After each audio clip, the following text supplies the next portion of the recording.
나는 전능하신 아버지 하나님, 천지의 창조주를 믿습니다. 나는 그의 유일하신 아들, 우리 주 예수 그리스도를 믿습니다. 그는 성령으로 잉태되어 동정녀 마리아에게서 나시고 본디오 빌라도에게 고난을 받아 십자가에 못 박혀 죽으시고 장사된 지 사흘 만에 죽은 자 가운데서 다시 살아나셨으며 하늘에 오르시어 전능하신 아버지 하나님 우편에 앉아 계시다가 거기로부터 살아있는 자와 죽은 자를 심판하러 오십니다. 나는 성령을 믿으며 거룩한 공교회와 성도의 교제와 죄를 용서받는 것과 몸의 부활과 영생을 믿습니다. 아멘.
코로나19와 우크라이나 전쟁으로 인해 개발도상국들이 줄줄이 심각한 피해를 보고 있습니다.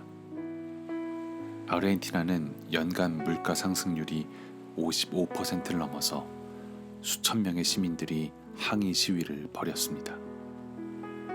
밀 수입의 80%를 러시아와 우크라이나에 의존하는 이집트와 레바논은 지금 식량 대란이 일어났습니다.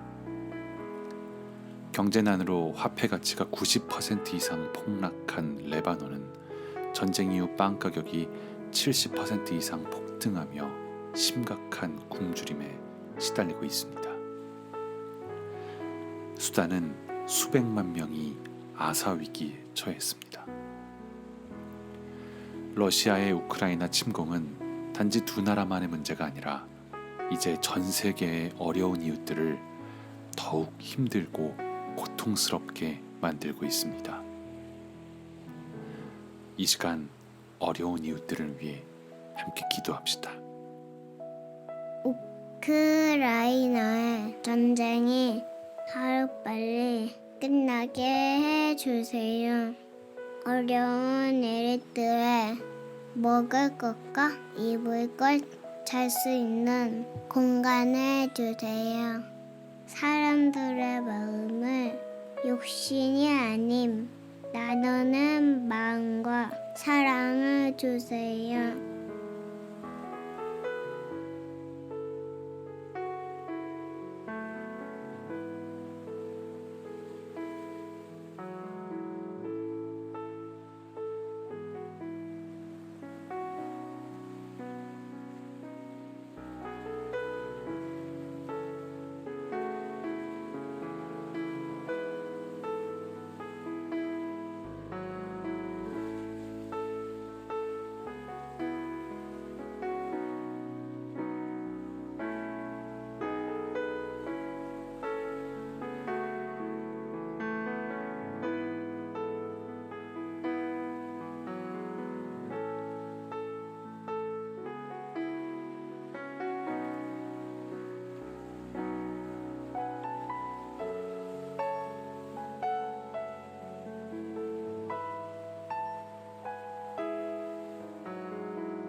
예수님의 이름으로 기도합니다. 아멘.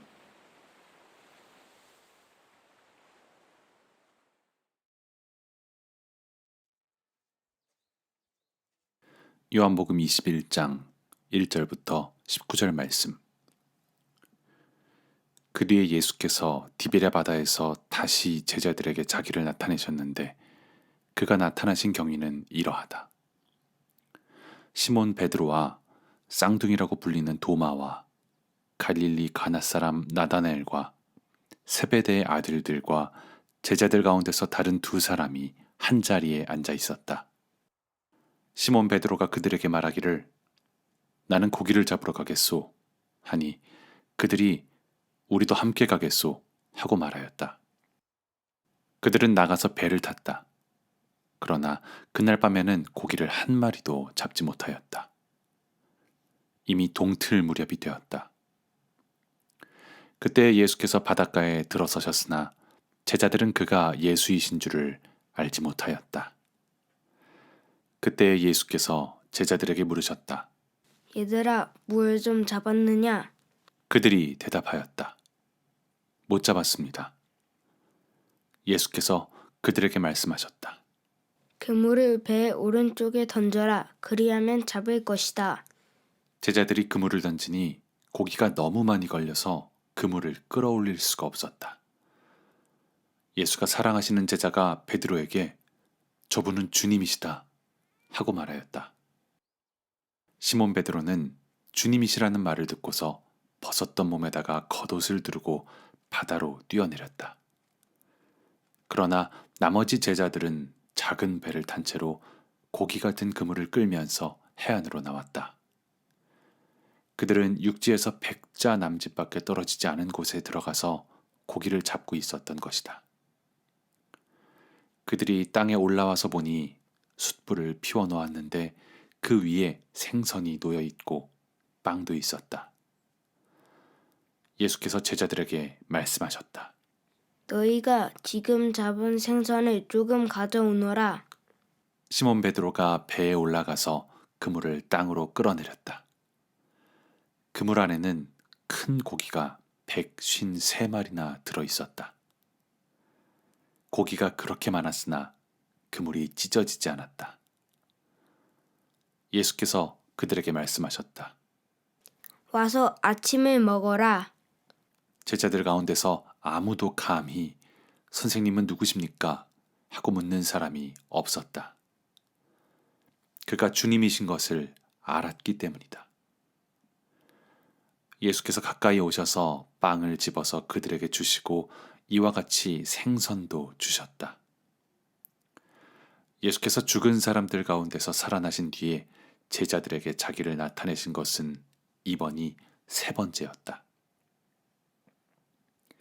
그들이 아침을 먹은 뒤에 예수께서 시몬 베드로에게 물으셨다. 요한의 아들 시몬아, 내가 이 사람들보다 나를 더 사랑하느냐? 베드로가 대답하였다. 주님, 그렇습니다. 내가 주님을 사랑하는 줄을 주님께서 아십니다. 예수께서 그에게 말씀하셨다. 내 어린 양떼를 먹여라. 예수께서 2번째로 그에게 물으셨다. 요한의 아들 시몬아, 내가 나를 사랑하느냐? 베드로가 대답하였다. 주님, 그렇습니다. 내가 주님을 사랑하는 줄을 주님께서 아십니다. 예수께서 그에게 말씀하셨다. 내 양떼를 쳐라. 예수께서 3번째로 물으셨다. 요한의 아들 시몬아, 내가 나를 사랑하느냐? 그때 베드로는 예수께서 네가 나를 사랑하느냐 하고 3번이나 물으심으로 불안해서 주님께서는 모든 것을 아십니다. 그러므로 내가 주님을 사랑하는 줄을 주님께서 아십니다. 하고 대답하였다. 예수께서 그에게 말씀하셨다. 내 양떼를 먹여라. 내가 진정으로 내게 말한다. 내가 젊어서는 스스로 띠를 띠고 내가 가고 싶은 곳을 다녔으나 내가 늙어서는 남들이 내 팔에 벌릴 것이고 너를 묶어서 내가 바라지 않는 곳으로 너를 끌고 갈 것이다. 예수께서 이렇게 말씀하신 것은 베드로가 어떤 죽음으로 하나님께 영광을 돌릴 것인가를 암시하신 것이다. 예수께서 이 말씀을 하시고 나서 베드로에게 나를 따라라. 하고 말씀하셨다. 아멘. 오늘 말씀은 부활하신 예수님께서 제자들에게 3번째 나타나신 일입니다. 제자들은 처음 부활하신 예수님을 봤을 때 기뻐했습니다. 하지만 오늘 말씀 21장에서 제자들은 그런 기쁨을 다 잃어버린 사람들 같습니다. 그들은 다시 물고기를 잡으러 갑니다. 부활하신 예수님을 만났지만 여전히 길을 잃은 상태입니다. 무엇을 해야 할지 몰라서 다시 옛날의 삶으로 아예 예수님을 만나기 전의 자리로 돌아가고 있습니다. 그런 제자들에게 예수님은 다시 찾아오십니다. 이 상황은 누가복음 5장에 나오는 예수님께서 베드로를 처음 불렀을 때와 아주 비슷하게 진행됩니다. 밤새 배 위에서 수고하던 제자들은 물고기를 단 한 마리도 잡지 못한 채 아침을 맞이하고 있었고 예수님은 그들에게 다른 곳으로 그물을 던지라고 명령하십니다. 그리고 밤이 새도록 물고기를 한 마리도 못 잡았던 그들이 예수님 말씀에 순종하자 그물을 끌어올릴 수 없을 정도로 큰 물고기를 많이 잡게 되었습니다. 그리고 그제서야 제자들은 예수님을 알아봅니다. 예수님은 해안에서 제자들을 맞이하십니다. 그리고 마치 오병이어의 기적이 일어났던 기억을 떠올리듯 생선과 빵을 놓고 함께 아침 식사를 합니다. 아침을 먹은 뒤에 예수님은 베드로에게 물으십니다. 요한의 아들 시몬아, 네가 이 사람들보다 나를 더 사랑하느냐? 주님, 그렇습니다. 내가 주님을 사랑하는 줄을 주님께서 아십니다. 내 어린 양떼를 먹여라. 그리고 예수님께서 데자뷰처럼 또 물으십니다. 요한의 아들 시몬아, 내가 나를 사랑하느냐? 주님, 그렇습니다. 내가 주님을 사랑하는 줄을 주님께서 아십니다. 내 양떼를 쳐라. 그리고 예수님께서 똑같은 질문을 세 번째 하십니다. 요한의 아들 시몬아, 네가 나를 사랑하느냐? 누군가 저에게 질문을 했을 때 제가 똑같은 답을 2번이나 했음에도 세 번째도 똑같은 질문을 한다면 저는 왜 그러지? 날 의심하나? 날 믿지 못하는 건가? 아니면 내가 무슨 잘못을 했나? 내 대답이 뭔가 잘못되었나? 이런 생각을 할 것 같습니다. 아마 베드로도 동일했던 것 같습니다. 베드로는 주님께서 3번이나 물으셨기에 불안해하면서 대답합니다. 주님께서는 모든 것을 아십니다.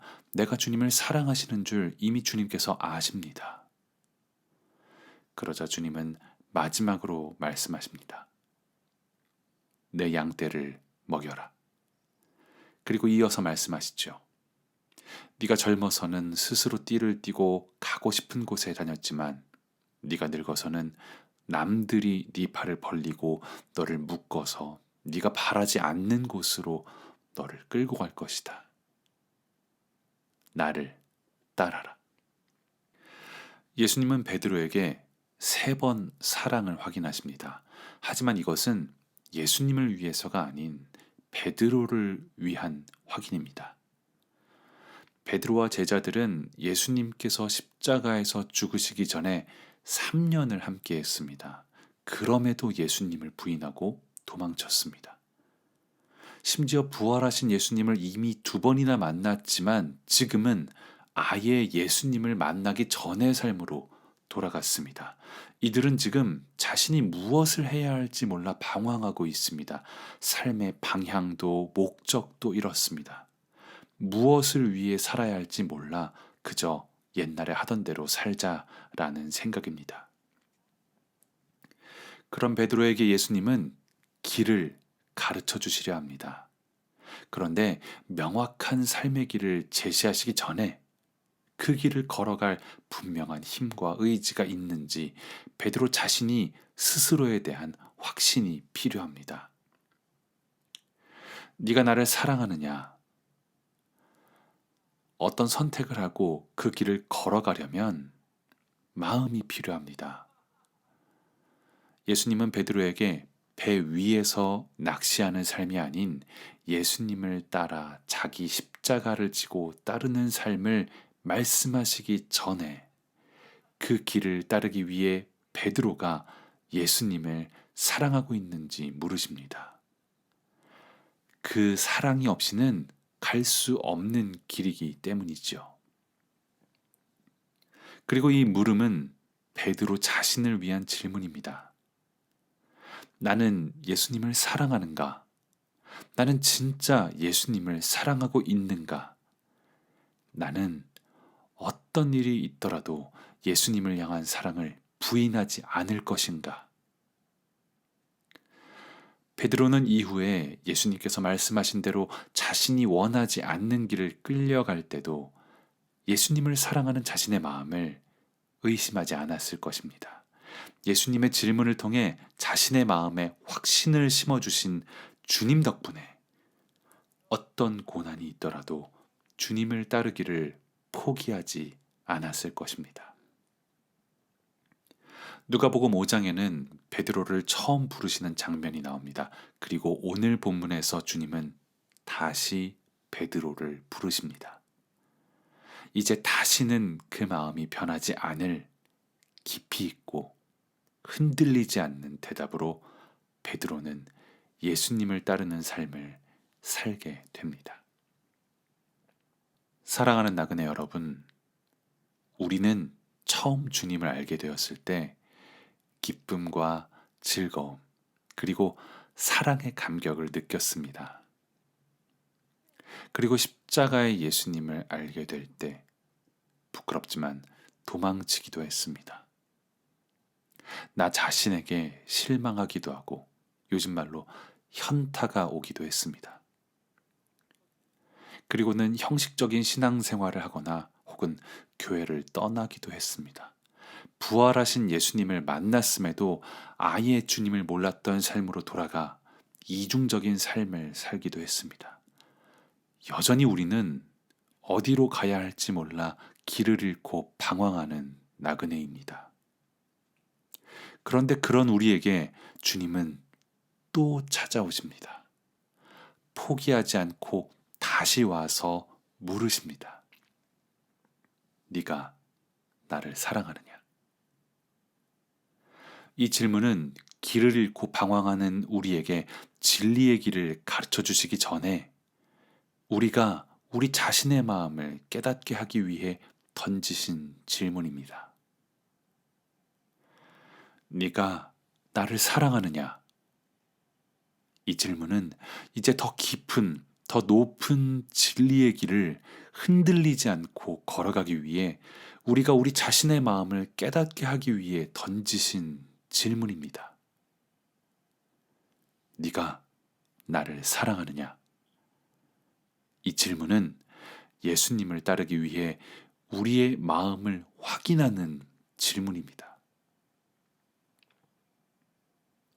나그네 여러분, 예수님을 사랑하십니까? 이제 우리를 사랑하셔서 우리를 위해 죽으시고 부활하신 예수님을 사랑하는 마음으로 이 세상의 어떤 유혹이나 고난에도 흔들리지 않고 방황하지 말고 예수님을 따르는 나그네가 되시길 진심으로 축복합니다. 사랑과 은혜의 아버지 하나님, 감사합니다. 예배를 통하여 하나님의 평화를 누리게 해주셔서 감사드립니다. 주님께서는 연약한 저희의 삶에 찾아오셨습니다. 오병이어와 죽은 나사로를 살리시는 기적을 베푸셔도 십자가 앞에서 도망을 치던 저희입니다. 부활하신 주님을 만나서 기뻤지만 그 기쁨도 잊은 채 주님을 모르던 일상으로 돌아갔던 저희입니다. 그럼에도 우리에게 다시 찾아오시는 주님, 우리의 마음에 주님을 향한 사랑을 확신시켜 주신 주님, 다시 진리의 길로, 사랑의 길로 초대해 주신 주님, 감사합니다. 이제 더 이상 방황하는 나그네가 아닌 주님을 사랑하는 마음으로 진리의 길을 꿋꿋이 걸어가는 나그네가 되겠습니다. 이제는 우리의 구원자 되시는 예수 그리스도의 은혜와 아버지 되시는 하나님의 사랑과 도움이 되시는 성령님의 함께하심이 부활하신 주님을 만났음에도 여전히 길을 잃고 방황하던 삶에 찾아오신 주님의 부르심에 응답하고 주님을 따라 걸어가기를 결단하는 모든 나그네들과 전쟁 속에서도 진정한 평화를 포기하지 않고 기다리는 우크라이나의 사람들에게 지금부터 영원히 함께 하시길 간절히 축복합니다. 아멘.